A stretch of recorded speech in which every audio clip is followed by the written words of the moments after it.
Good afternoon, everyone. I'm Ann Eilers, Acting Chairman, National Endowment for the Arts, and welcome to the 203rd meeting of the National Council of the Arts. The meeting is now in session. So we want to welcome everyone who is joining the call, members of our public, our council members, and also our Arts Endowment staff. For the record, the council members who are joining us on our call are arts researcher Bruce Carter from Miami Beach, Florida, violinist and music educator Aaron Dorkin from Ann Arbor, Michigan, performer and songwriter Lee Greenwood from Nashville, Tennessee,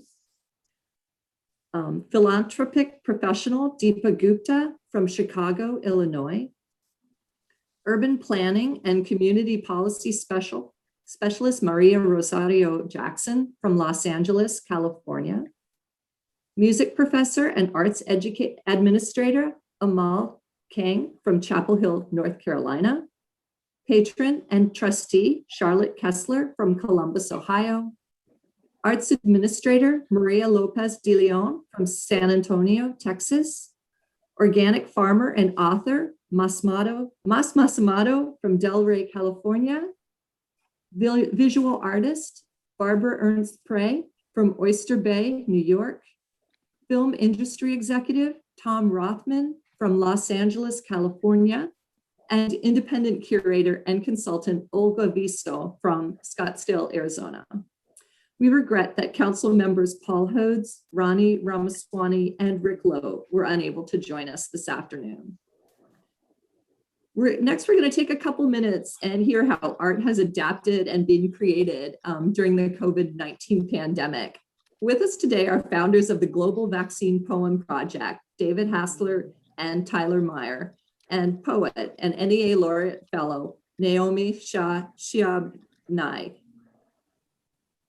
And they're going to inform us about their work and also share some poetry with us.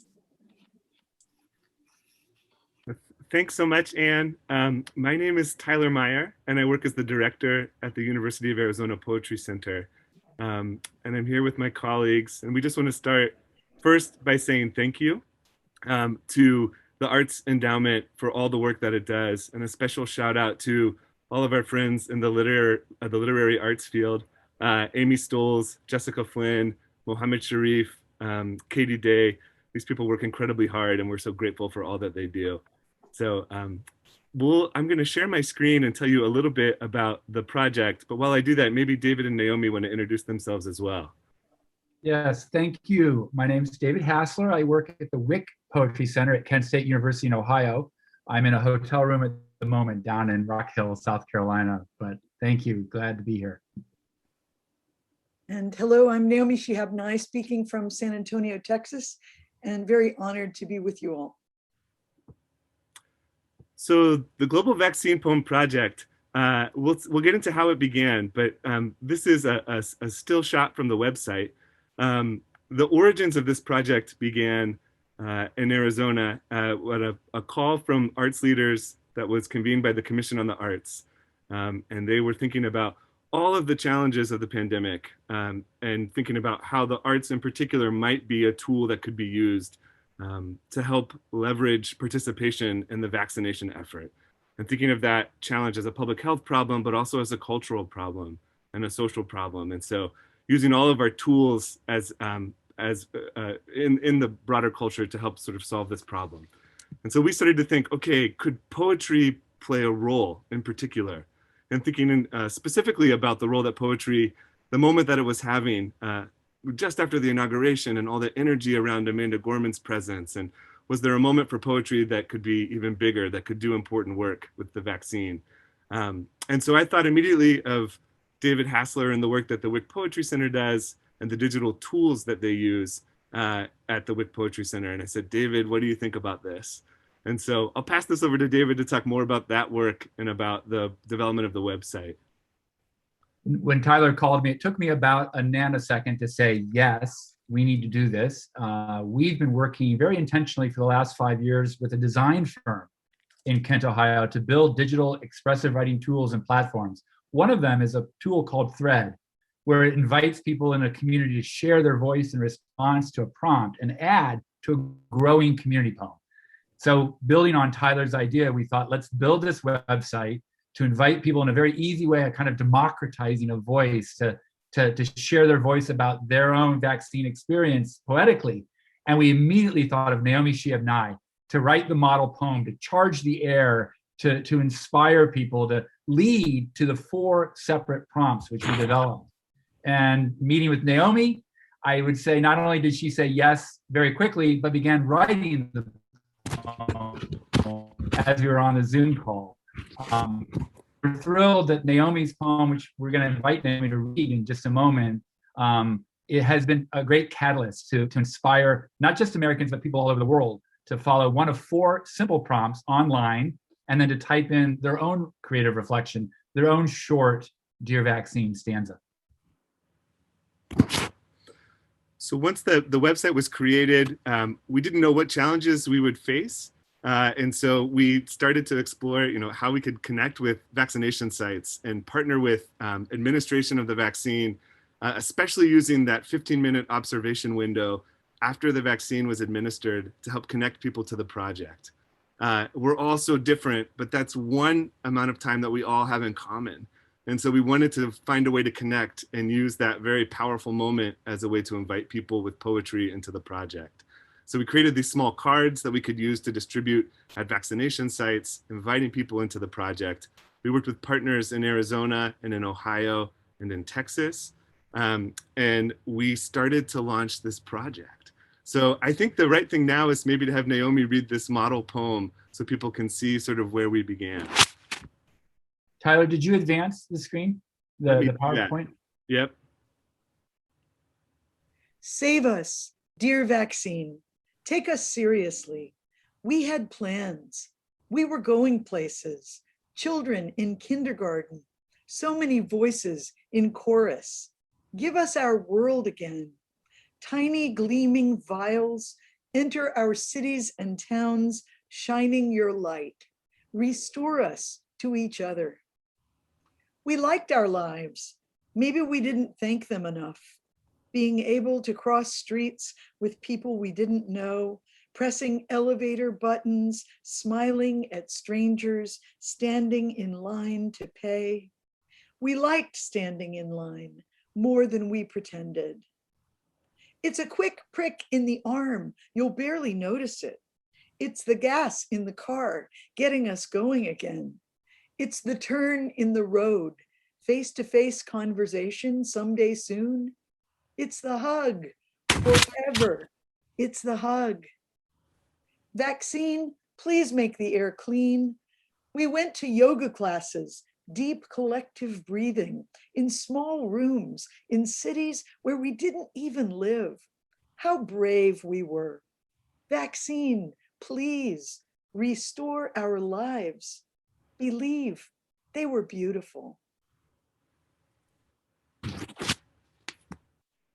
Well, Naomi's poem, what she has referred to as a positive contagion, really did spread and inspire people around the world and around the country. We received responses from every state in the US, including in 111 countries. Thousands of short poems have been submitted to the gallery page of the website. And one of the, Tyler? Well, and one of the things we started to be mesmerized and surprised by were what were in these responses. And so we recognized patterns right away. There were aspirational hopes that were a part of this, what the vaccine might make possible, what it could restore, what kind of future it might make possible that would be different maybe from where we were coming from. There was a lot of nostalgia for things that we were missing. There was also skepticism, people who were worried about the unknowns, and this was new, and what would this be like? And so all of these were sort of revealed across the richness of the responses from a range of everyday people all over the country, and then, as David said, really around the world. Perhaps most interestingly were conversations that started to happen between the individual and the community. What were our responsibilities to ourselves and to each other? And these showed up over and over again, whether it was a grandmother or a school, someone in school, a child taking classes. or poets responding, or whomever might be responding. So, and one of the responses was from a poet in Tucson. I'm gonna just make sure my screen keeps going forward. Named Ofelia Zepeda, who's a linguist, and also shared this poem with the project. And I'm gonna click in so we can hear Ophelia's response. David, as I do that, do you want to talk a little bit about these recordings? So right, that's right. Real briefly, we had an opportunity to curate audio recordings of people introducing and reading their poems, and to air them on a local NPR station in Kent, Ohio, and Northeast Ohio. So all April, May, we've built an archive of these powerful audios, and we imagine continuing to build this for finding opportunities to share these audio recordings. So here's Ophelia's response to Naomi's model poem. My name is Ofelia Zepeda, and I'm a member of the Tohono O'odham Nation. And this is my poem. Dear Vaccine, Kuran Shapa Imasma, Ya Atamanam Kamanoi Pukpa. We meet you and shake your hand in a greeting. It has been some time since we shook anyone's hand. Sakwechta Amanye. We are happy to see you. We have been waiting for your arrival for some time. Your journey is done. You will now rest in our bodies. Like other healers before you, you will be there when we need you. The tale of your journey will be held in our collective stories. We will retell it next year when we acknowledge the death anniversaries of our relatives and friends and all those who tried to fight the enemy alone.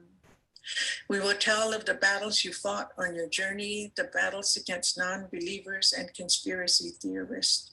You will be known as a hero, a slayer of enemies. And like so many others before you, you will be known by many names. Great. So, as Tyler mentioned, we launched this project at the end of March, just before National Poetry Month. And we're exploring now where we go from here. We're in conversation with a couple publishers. The Kent State University Press is very interested, press very devoted to poetry and community engagement.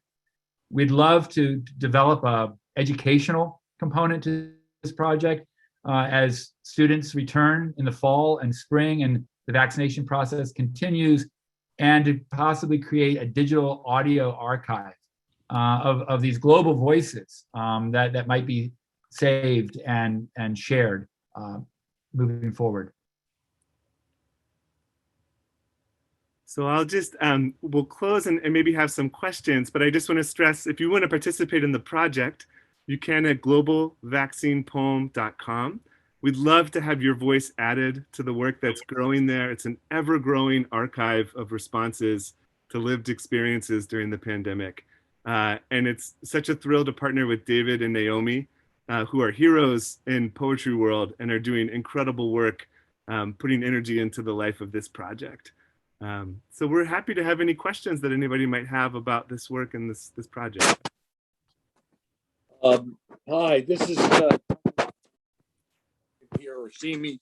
I'm a council member, and I just wanted to say that I think the project is wonderful, absolutely marvelous, and the poems are marvelous. And I think it's a tremendous initiative. And I just want to take this opportunity. I'm a dog with a bone. The council was having an earlier session talking about strategies, and I just want to use your wonderful work to point out to my fellow council members how valuable an archive of created work can be. And the idea of archiving these poems, including the lovely performance we just heard, and becoming a digital archive and repository takes ephemera and makes it enduring. And I think that's a wonderful thing. And it's a great example of what I was trying to think of examples for in our earlier session. So I thank you guys for that. And,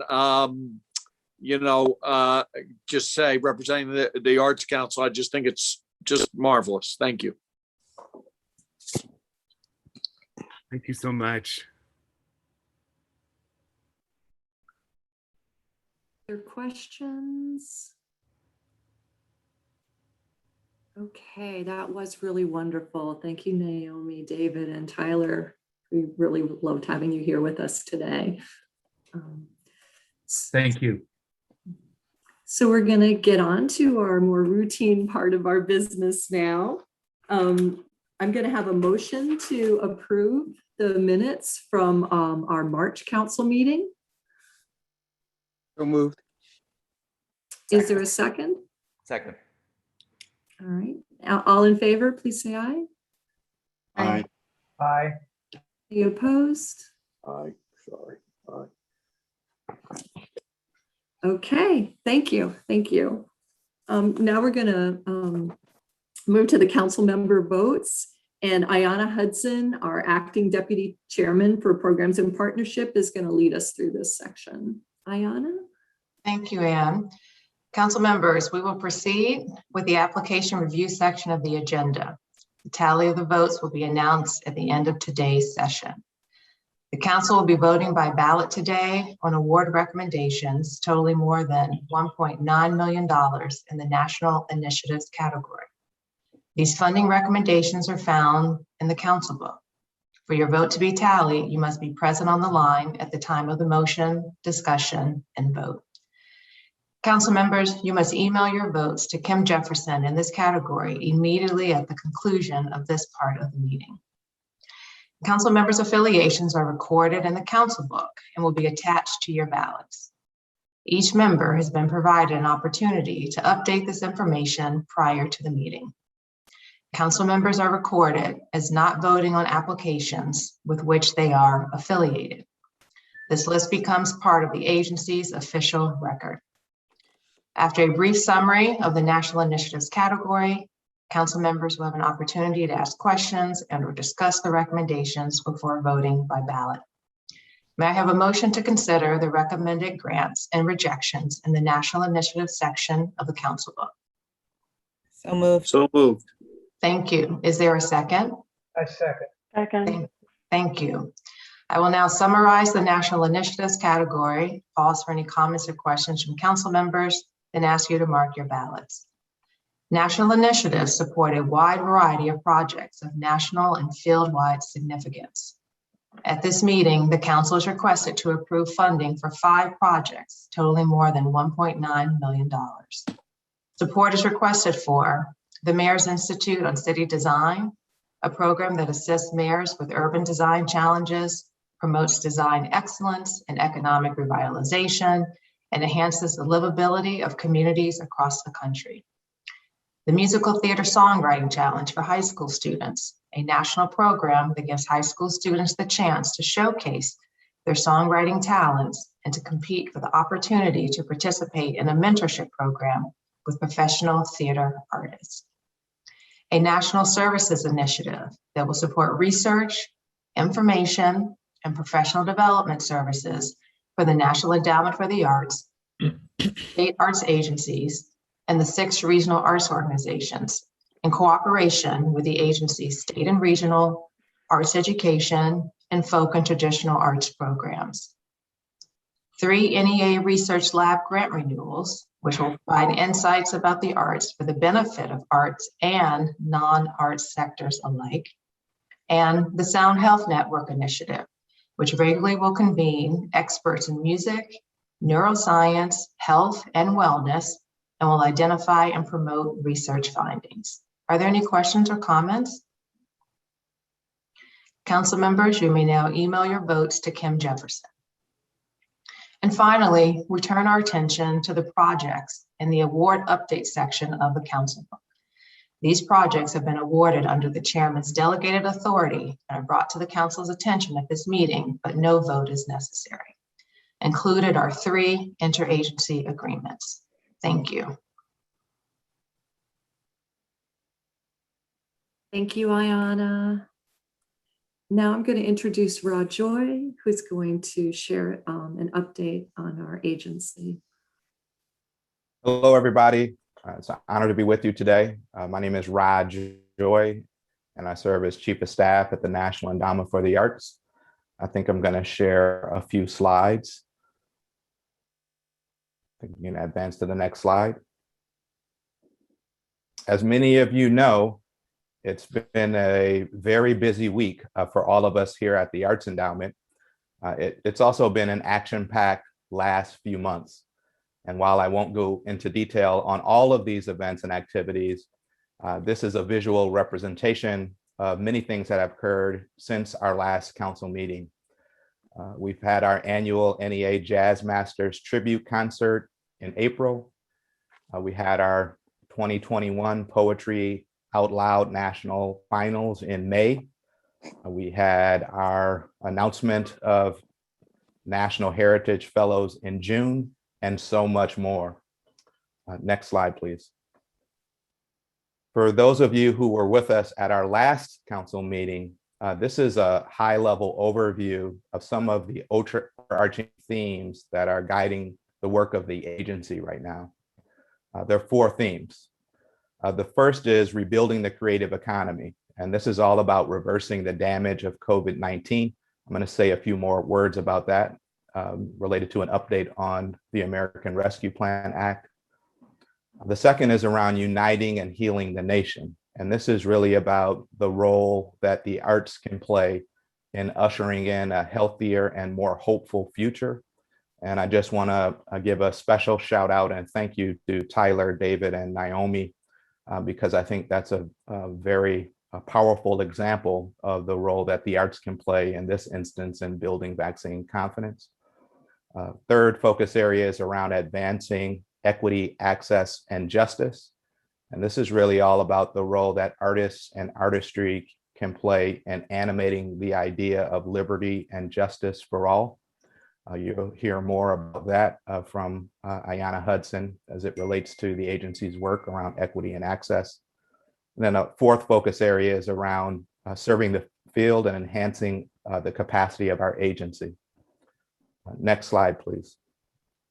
So when it comes to defeating COVID-19, we know we have to get creative workers back to work.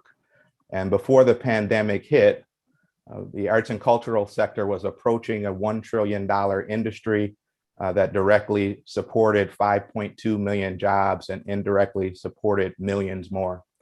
As many of you know, all of you who are tuning in, a few sectors of our economy, if any, have been hit harder by COVID-19 than the arts.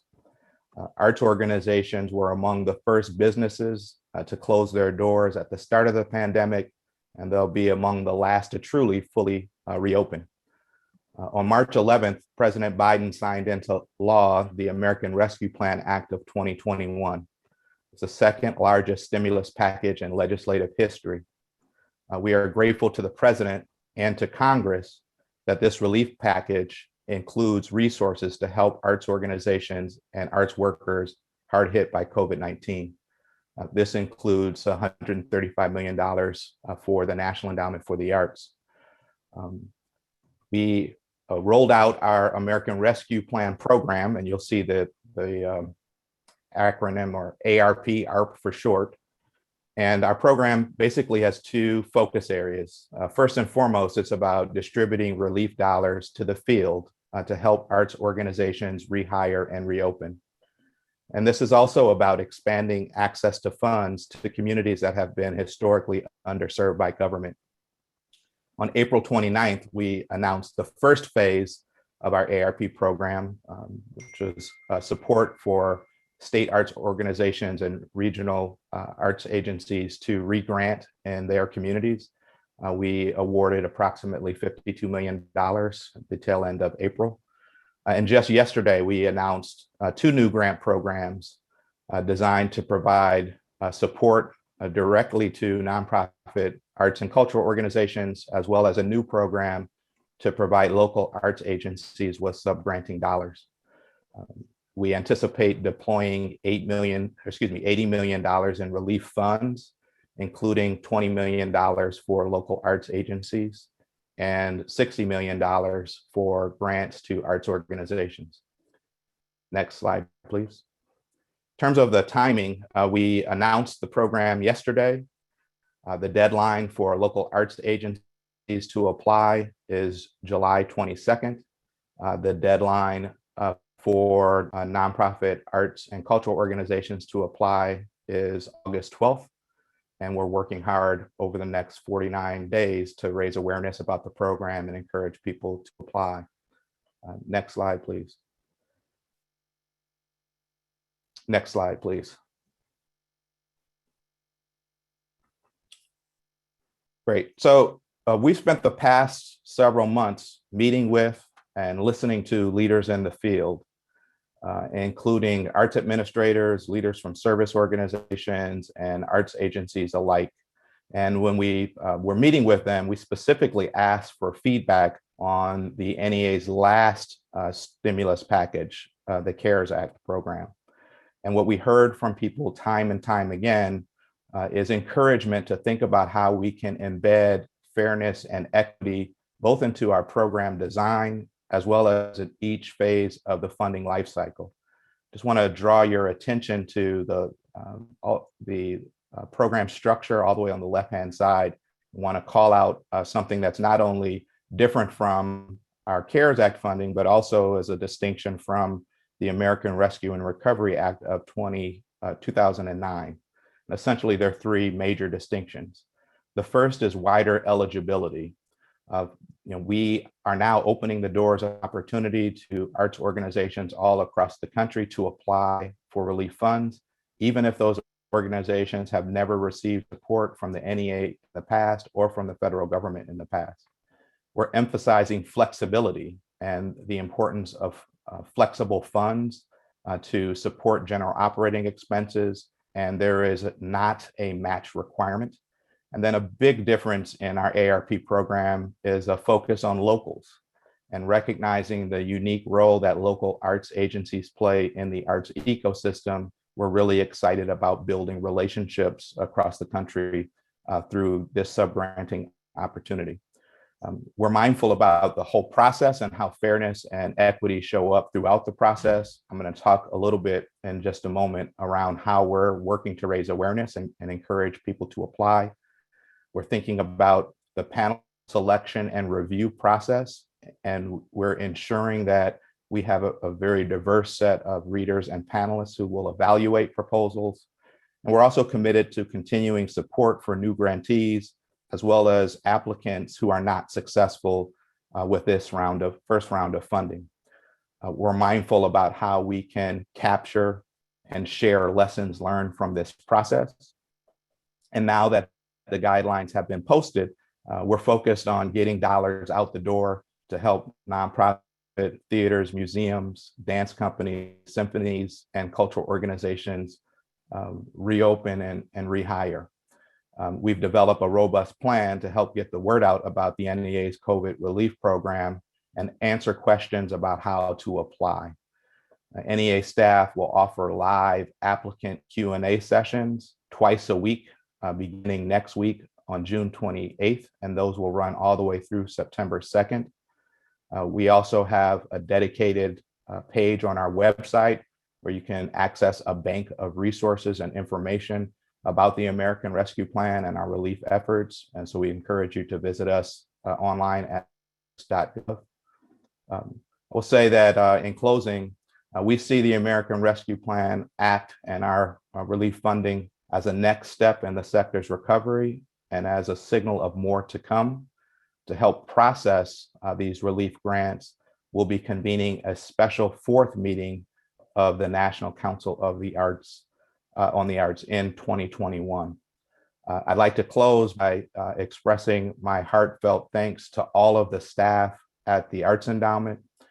Designing and preparing this program has required a lot of hard work and staff time. And I just want to express my gratitude and thanks for the public service and dedication of our NEA team. To talk a little bit more about our work to advance equity in underserved communities, I'm going to turn it back over to Ayanna Hudson. Thank you. Great, thank you, Rob. So the agency is deeply, deeply engaged in fulfilling the requirements of the executive order on advancing racial equity and support for underserved communities through the federal government that President Biden issued on his first day in office. The agency has created a racial equity and access working group, which is identifying focus areas of work for an equity assessment and identifying barriers to accessing the agency's programs and services. As this work continues to unfold, the working group will submit the required equity assessment report to the White House by its August 8th deadline. In addition, NEA staff participated in diversity, equity, and inclusion training just last week, and we intend to make these trainings a regular occurrence going forward. The agency continues to engage historically Black colleges and universities, or HBCUs.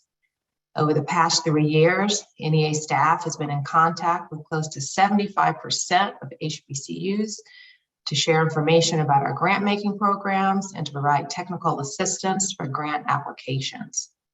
We are also actively inviting panelists from HBCUs. Earlier this year, Zephaniah Galloway joined the agency as an HBCU Pathways intern. A recent graduate of Howard University, Zephaniah is gaining a deep understanding of how the agency works and the important role of government support for arts and culture. We created and we chair the HBCU Arts, Humanities, Culture, and History Cluster, which is part of the White House Initiative for HBCU's Interagency Working Group. In partnership with 4 other federal cultural agencies, we support HBCUs seeking grants or career paths for students in these fields. The cluster created a newsletter to regularly inform the HBCU community of pertinent arts and culture information.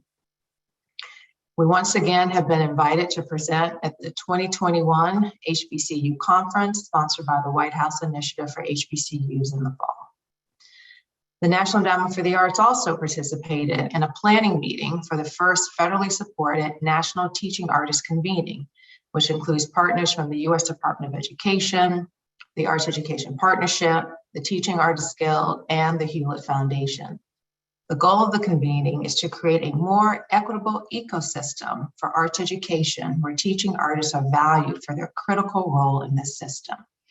We anticipate a multi-day virtual convening in December 2021.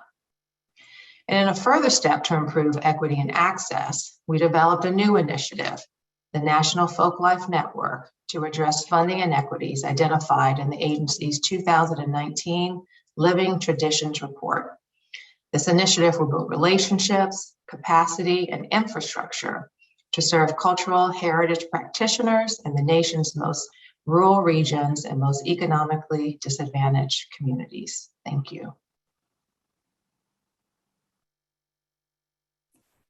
Thank you, Ayana. I'm giving a quick operational update closer to home. We've continued to follow the federal government directives and are operating under maximum telework mode. We're also planning our future office operations. This week, we're surveying staff to collect their feedback and plan to use that feedback as the agency drafts its future operating plans. Our plans are due to the Office of Management and Budget next month. Our Office of Research and Analysis is working on our 2022 through 2026 strategic plan.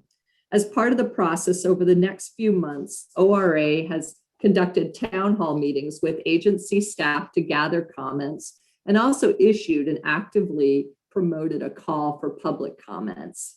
The executive working group at NEA reviewed the comments and drafted an initial strategic framework that includes the mission and vision statements, goals, and objectives. Following review and feedback from senior leadership, this framework was submitted to the Office of Management and Budget in June to meet their due date. Next month, the executive working group will use the framework to draft a full strategic plan, and the plan will be posted on the NEA website for public comment during August. We'll use the feedback received to shape the final strategic plan, and that will be released early next year. Throughout the process, we're ensuring that the plan aligns with the efforts of our Racial Equity and Access Working Group and thus is responsive to the President's executive orders. On May 15th, one of our most popular initiatives, Blue Star Museums, a partnership with Blue Star Families and the Department of Defense and museums across the country, began.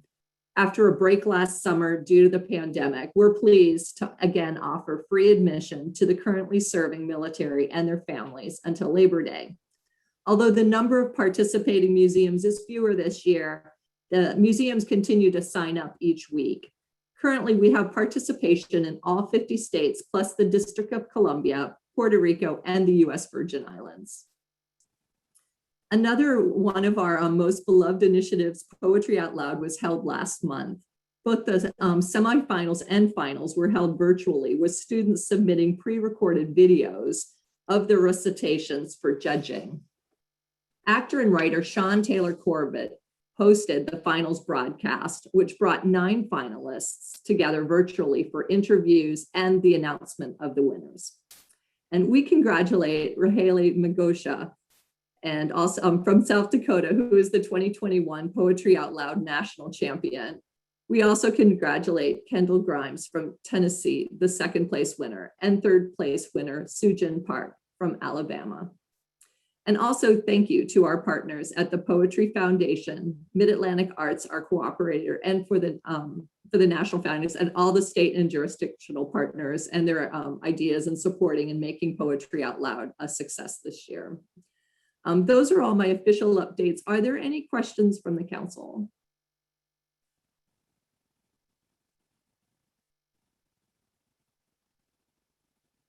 Okay, I don't see questions. Okay, so then we have something special. Leilani Patao, one of the winners of NEA Musical Theater Songwriting Contest, will join us and share her story and her winning song. Leilani?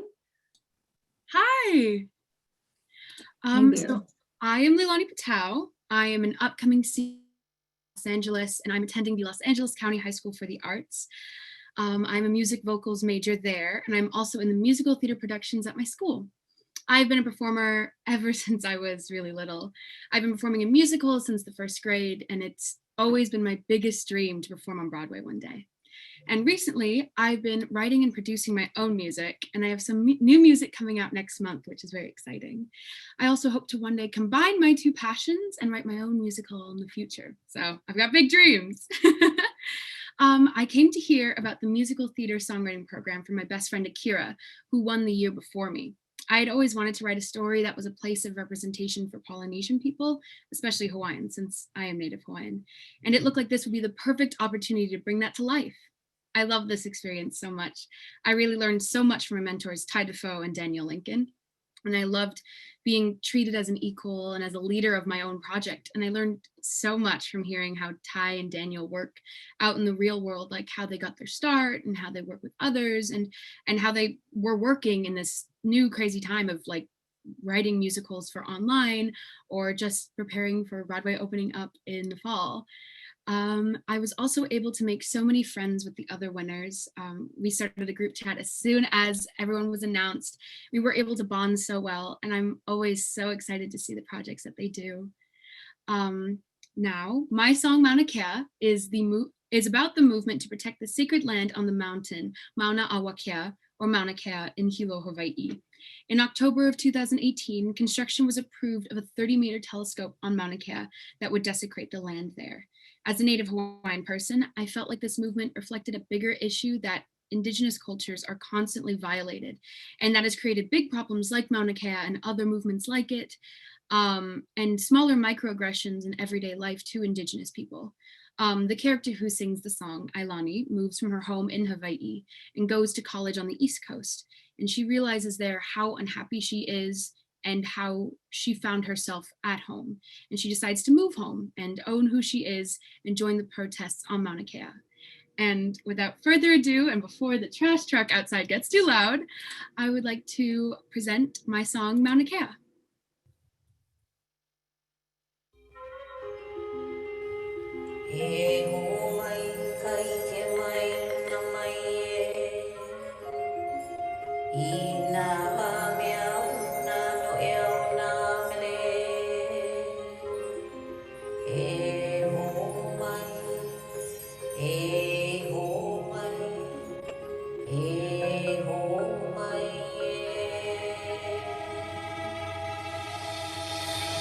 at what you've done to us. Look at what you're teaching the children. You steal our Mauna, that's what you've instilled in our love.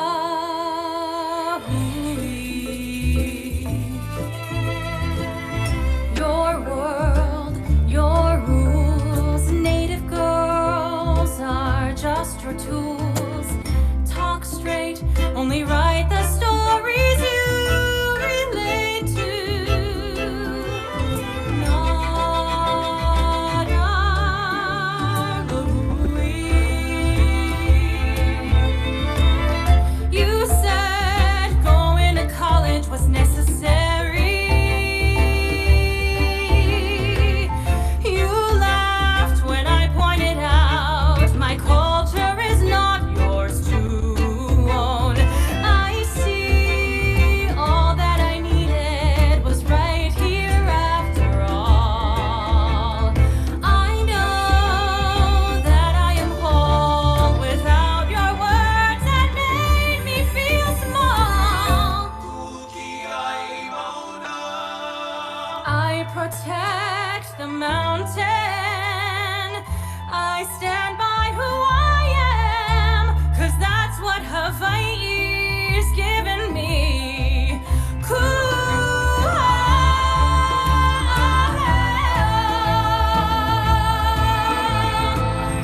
And Hawaii, my lahui.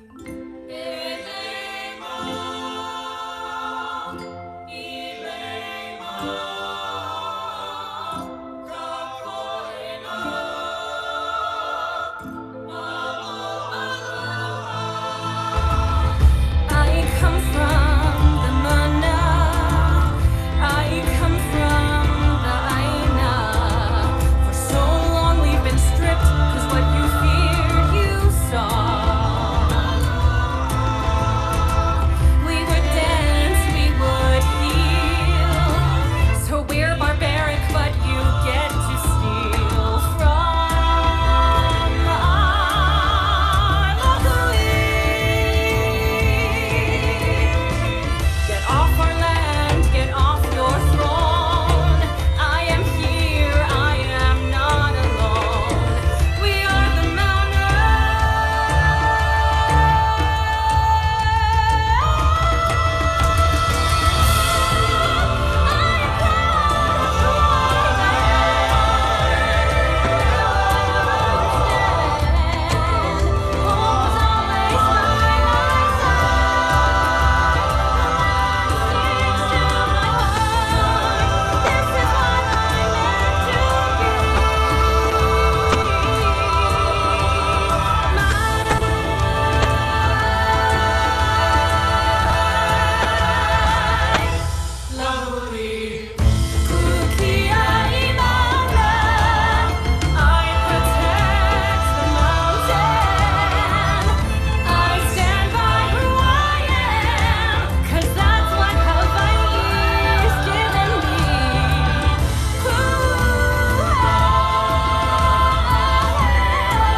That was a beautiful song, Leilani. Thank you so much. Thank you so much for having me. Oh my goodness. Yeah.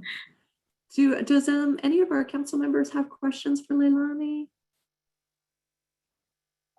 Questions. This but is how big this is can Lee you go? Greenwood from Nashville. Leilani, obviously you have a love for your home, Hawaii, and we've been there. I've been there many times. It seems that you're in the recording process. Was all that done digitally, or did you have other live performers and singers singing with you?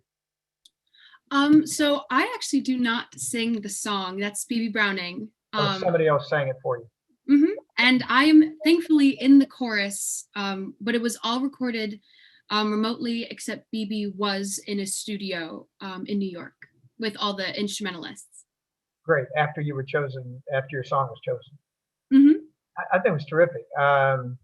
You know, from a songwriter's point of view, I couldn't hear all of the lyrics, but basically just showing a love for your home and how much your state, your city has given you as a young person. And I got all that. That was terrific. It was a great choice, I think, for giving you the honor of the best song.